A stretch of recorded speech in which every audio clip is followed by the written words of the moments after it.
Hi everyone, it's Raina. So this video is looking at the full moon in Cancer, which is occurring on the 6th of January. I believe there are some people that are going to experience it on the 7th of January. And the North American, Native American tribes refer to this as the full wolf moon. There are other names for it, and by the way, there are certain tribes that would call it certain things, so I'm just saying it in general. Here are some other names, and it's kind of fun to see what different tribes called it a certain way. The Crees called it the cold moon. They also called it frost exploding moon. Algonquin tribe, freeze up moon. Obviously, this is related to the the snow, because they even said that this full moon and then the one in February, different tribes would call it like the snow moon. Severe moon, the Dakotas, or also the hard moon, due to the hard crust of the snow. Canada goose moon. I don't know this I don't know how to pronounce it. Tlingit. I wonder if that's a form of the Inuit. Great Moon Cree, Greetings Moon, Western Abenaki, and Spirit Moon, Ojibwe. So anyway, I'm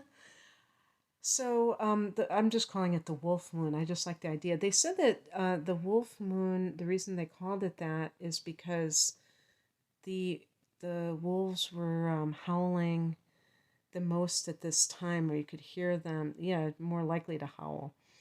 And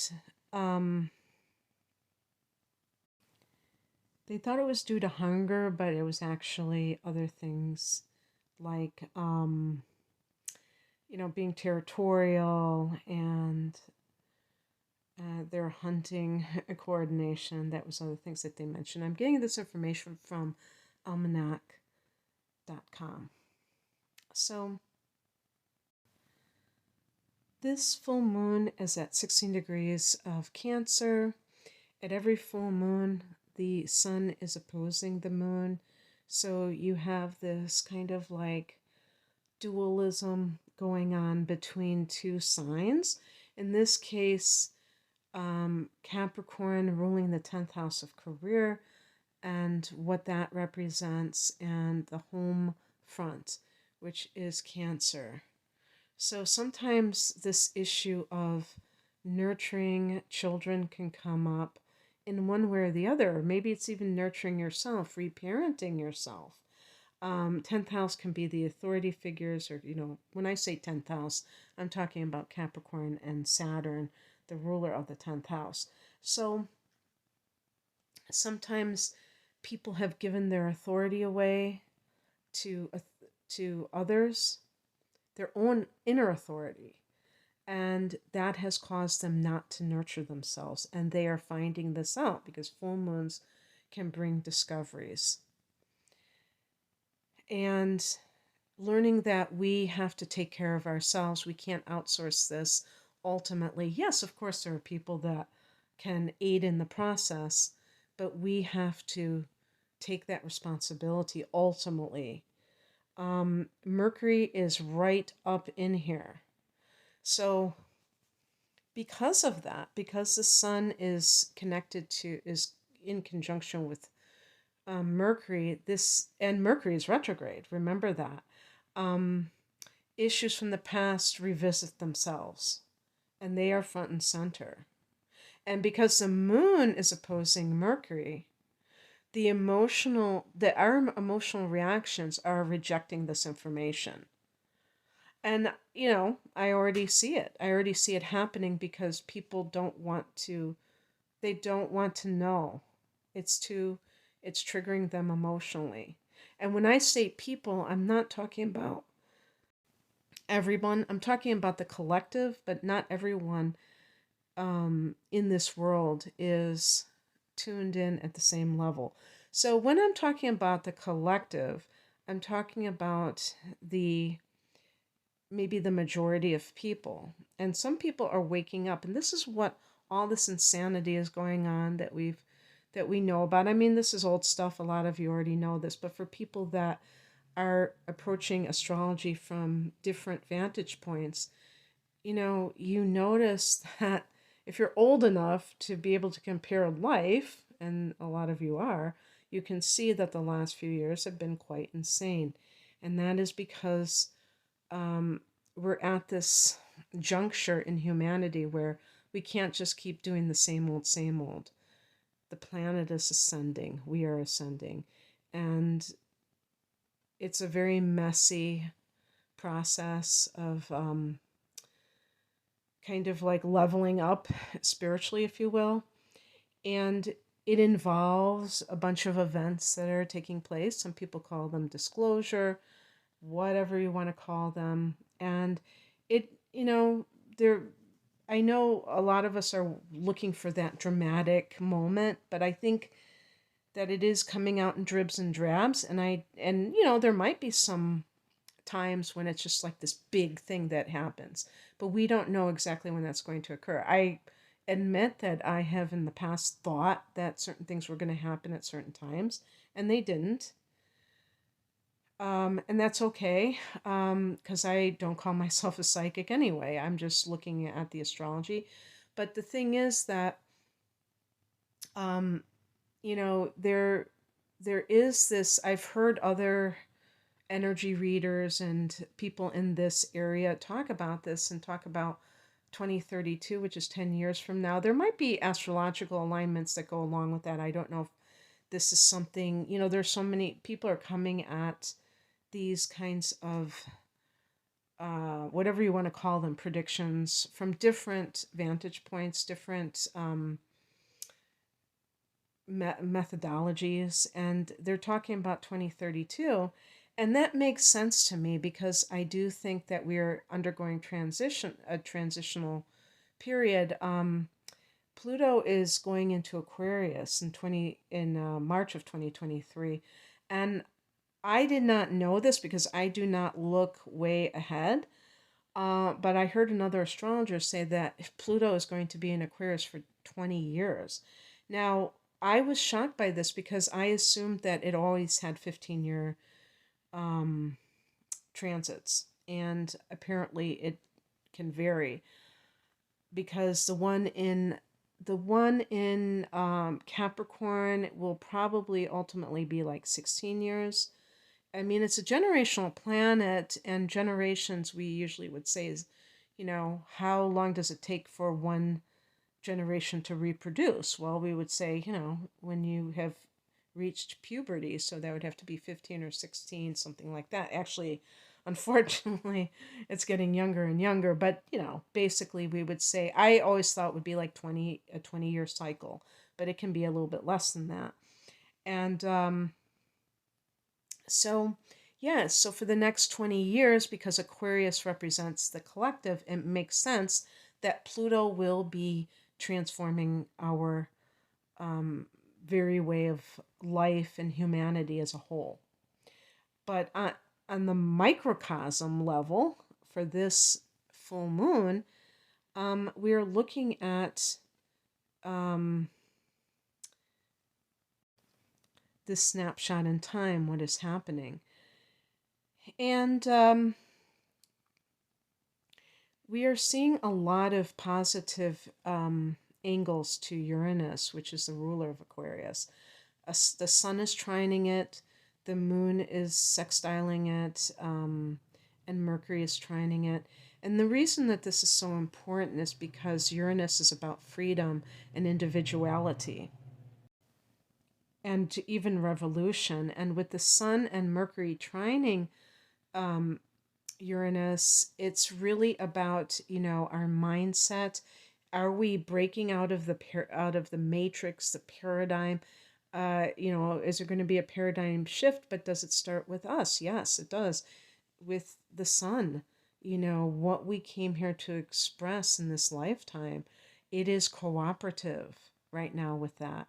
And, when I say these things, I'm not trying to say, oh, you have to do this, you have to do that, because it can be just allowing yourself to sink into your own um, sense of self.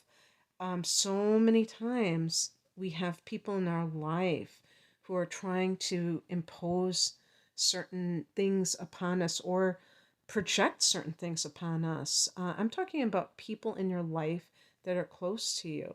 And you may love them dearly, but you may be very frustrated by them because you feel like they are trying to get you to become like them.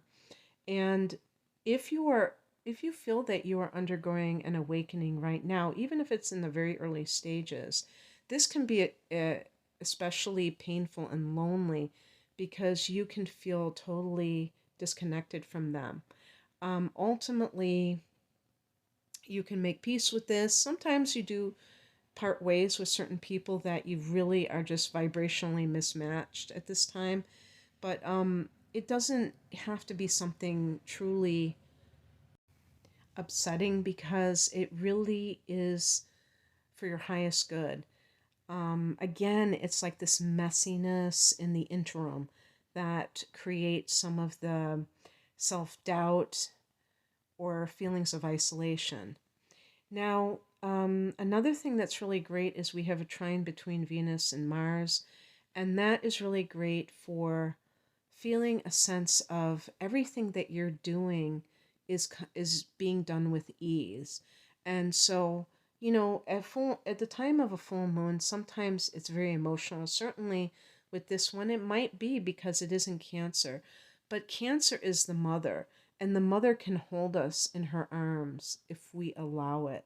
And because Mars is being well aspected by Venus, there's a sense that of harmony.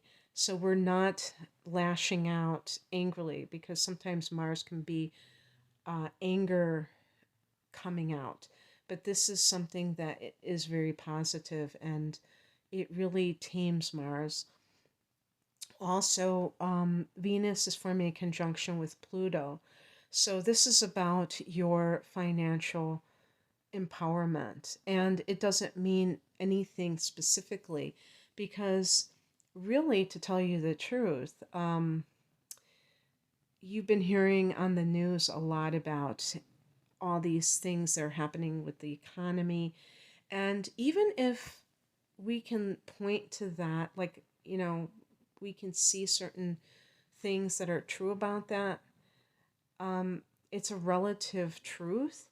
And we don't have to buy into that and start to um, become fear based because I really honestly believe that that's done by design to lower the vibration and to keep people under control. It's a form of trauma based mind control because it is, you know, threatening the first chakra, the security chakra, and that's actually Cancer is really connected to security. I would say Capricorn the same, but Capricorn is more like let's get this job done, let's roll up our sleeves and work, and Cancer is because it's emotional. It is more vulnerable to being given these fear-based messages. But it's important to note too that both of these signs are cardinal signs, and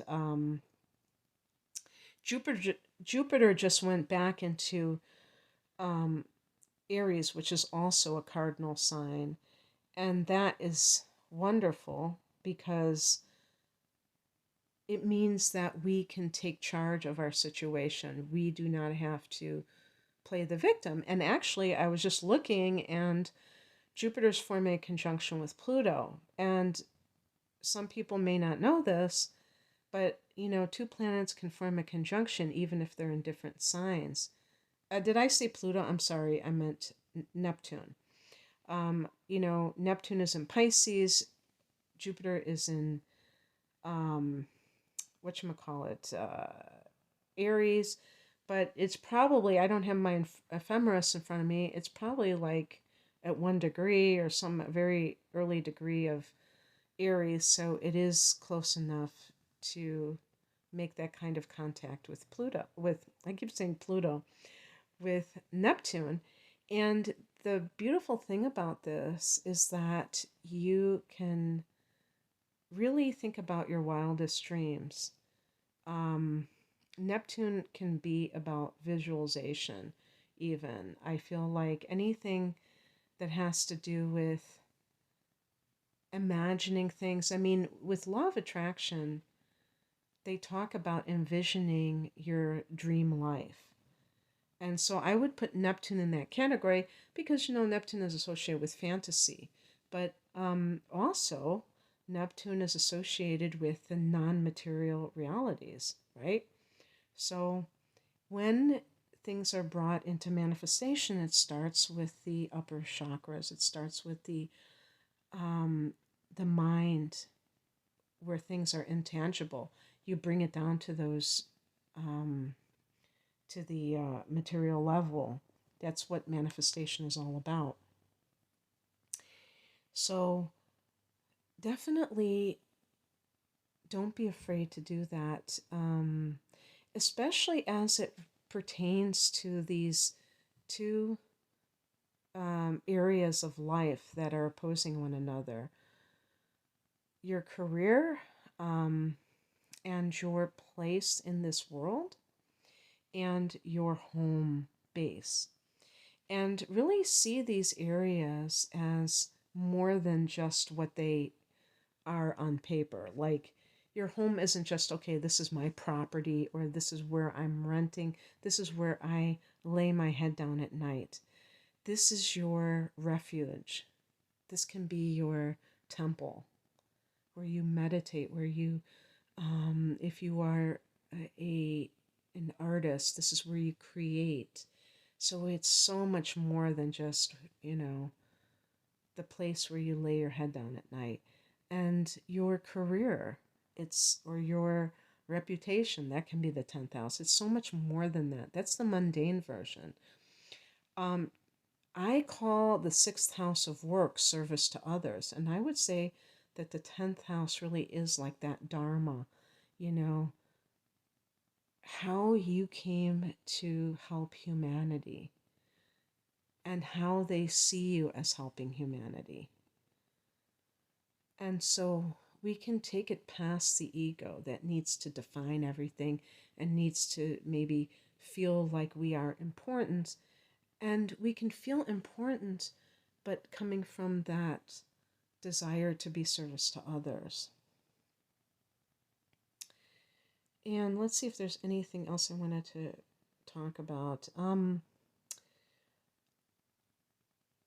The moon is trining Neptune, and Mercury is trining Neptune. These are great. This is great for, again, with Mercury, visualization, because that's your mind, and it's coming into contact with something that is not meant to be rational. It's meant to be imaginative.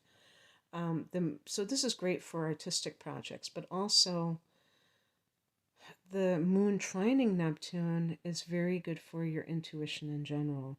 And so any kind of thing that may come your way, like if you have this offer that you are given, or just anything, you can tune into it and really tap into your intuition at the highest level. When we are thinking and acting at a lower level, we're just, fear based sometimes, or we're trying to be so pragmatic and looking at it from that level, and we're not seeing the bigger picture. We're not seeing, how is this going to benefit me in the long run? If I have this job offer and it is, $10,000 more a year than this other job, but I have to work harder, or if I have to have more responsibility, and I really don't, I have other things in my life that are very important to me. I'm raising a family, or I have this other business that I'm trying to launch. Is this really in my highest good.